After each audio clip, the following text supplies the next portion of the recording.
Olá, queridos alunos, nós aqui novamente unidos, professora Suzana, dando seguimento às nossas dicas para a prova da OAB em Direito Constitucional. A dica de hoje é em relação à imunidade que se aplica ao presidente da República. Então, que tipo de imunidade tem, como que é a questão, então, da instauração do processo, julgamento, como funciona esta relação com o presidente da República. Novamente, nós vamos resolver uma questão onde aplica este conteúdo e aí vamos, com esta questão, revisar o conteúdo como um todo em relação às imunidades para o chefe do Poder Executivo. Então, vamos lá.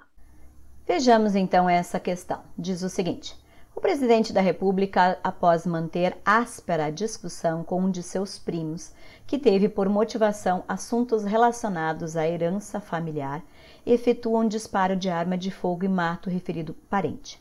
Abalado com o grave fato e preocupado com as repercussões políticas em razão de sua condição de presidente da República, consulta seu corpo jurídico indagando quais as consequências do referido ato no exercício da presidência. Seus advogados corretamente respondem que a solução extraída do sistema jurídico constitucional brasileiro é a de que... Bom, então vamos lá. Como funciona a regra, então, para o presidente da República? Diferentemente dos parlamentares, o presidente da República ele não tem imunidade material. Significa o quê? Que ele vai ser responsabilizado por aquilo que ele cometer durante o mandato, ou seja, aquilo que for, então, diz respeito às atribuições do mandato, ele vai ser responsabilizado.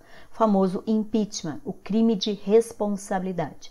Então, ele responde pelos atos em relação às atribuições do mandato, do cargo, né, das funções deste mandato. Então, ele não tem imunidade material, mas ele tem imunidade formal.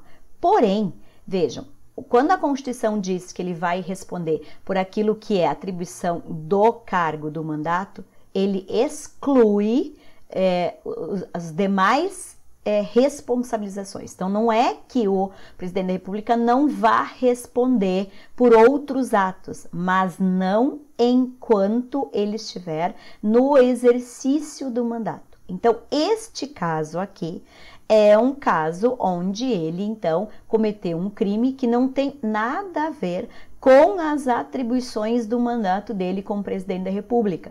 Então, ele vai responder porque ele não tem imunidade material. Porém, ele só vai responder depois que ele deixa de ser presidente da República. Então, atos estranhos às atribuições do mandato dele, ele só responde depois. Se aqui tivesse um outro tipo de crime que fosse nas atribuições do cargo, aí sim, aí ele poderia estar respondendo tanto pelo crime comum como pelo crime de responsabilidade, mas sim nas atribuições do mandato. E aí, se fosse, então, crime comum, né, como é que é a regra pela Constituição? Para que o presidente possa ser autorizado, possa responder a esse processo, vai ter que ter autorização de 2/3 da Câmara, né? Ela vai ter que autorizar para que então esse processo possa ser efetivamente, esse presidente possa então ser responsabilizado, né? O julgamento se dá pelo STF, mas precisa de autorização da Câmara dos Deputados. E também, no caso de crime de responsabilidade, também precisa de autorização de 2/3, só que neste caso o julgamento não é pelo STF. Neste caso, o julgamento é pelo Senado, e aí, novamente, o julgamento pelo Senado precisa ser por 2/3. E ele fica, então, o presidente afastado das atribuições por um prazo de 180 dias, a partir do momento que o STF recebe, então, essa denúncia, ou então a partir do Senado ele julgar então o presidente, não a partir do momento da Câmara autorizar, é a partir do momento que o Senado então faz o julgamento desse crime de responsabilidade. Aí é que entra o prazo de 180 dias de suspensão, ele fica afastado das atribuições do cargo e caso não complete o julgamento nestes 180 dias é que ele retorna às atribuições do mandato então. E a responsabilização por crime de responsabilidade, que é o julgamento do impeachment, que é feito pelo Senado, no momento deste julgamento, a presidência do Senado será exercida pelo presidente do STF, porque o presidente do Senado entra na votação.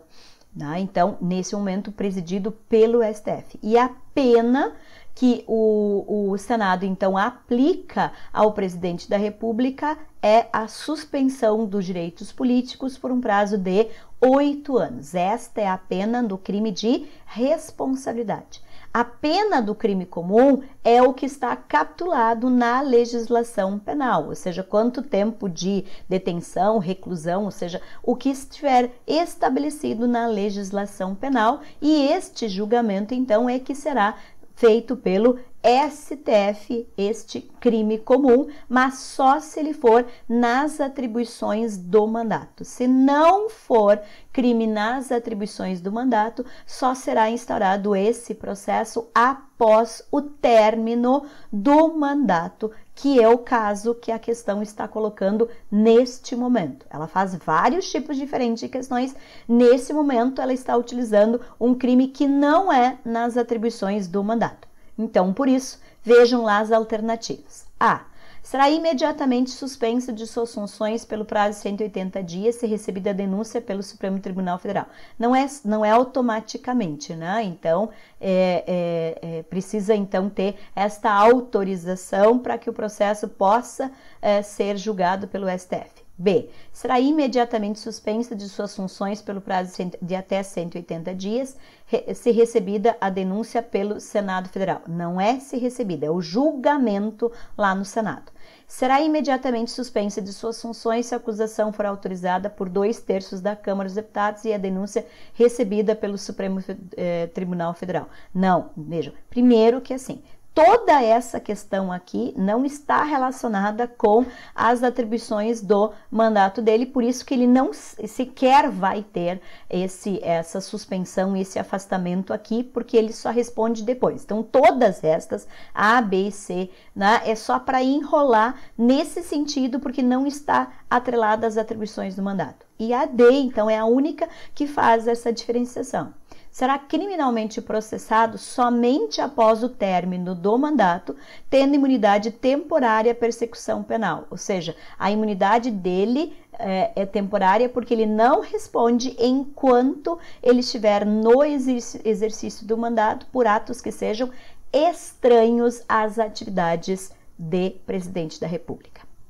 Espero que tenham gostado da dica de hoje, né, em relação à imunidade que se aplica ao presidente da República.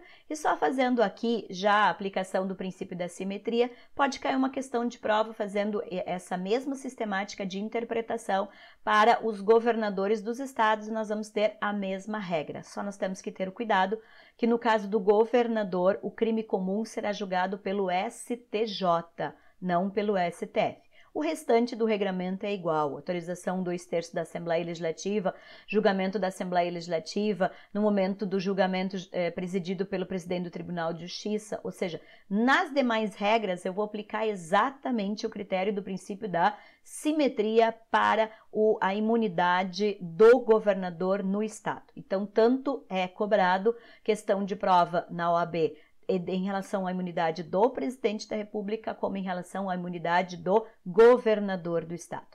Espero que tenham gostado das dicas. No nosso próximo encontro daremos continuidade às nossas dicas de constitucional. Até o nosso próximo encontro. Bom estudo!